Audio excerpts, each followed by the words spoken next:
ओम शांति। हम सब एक बाप की संतान रूहानी भाई हैं।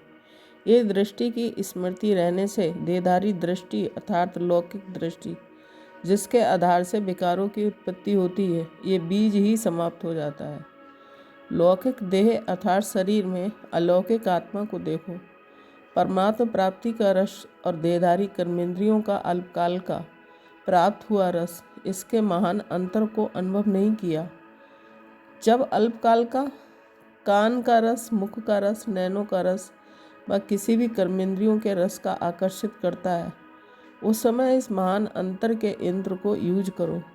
ये देह की आकर्षण, देह की दृष्टि और देह के द्वारा प्राप्त हुए रस सांप समान सदाकाल के लिए खत्म करने वाला है। ये सांप का विष है ना कि आकर्षण करने वाला रस है।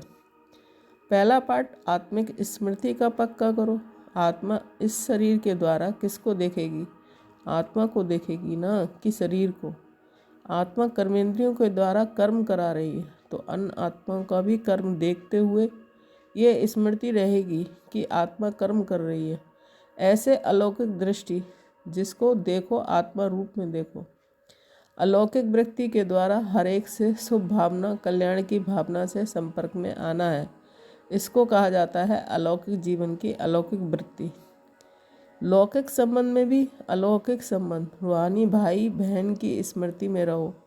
किसी भी संबंध की तरफ लौकिक संबंध की आकर्षण आकर्षित करती है, अर्थात मोह की दृष्टि जाती है। तो लौकिक संबंध के अंतर में बाप से अविनाशी संबंध की स्मृति की व बाप के सर्व संबंधों के अनुभव की नॉलेज कम होने के कारण लौकिक संबंध की तरफ बुद्धि भटकती है। तो सर्व संबंधों के अनुभवी मूर्त बनो, तो लौकिक संबंध की तरफ आकर्षण नहीं होगी।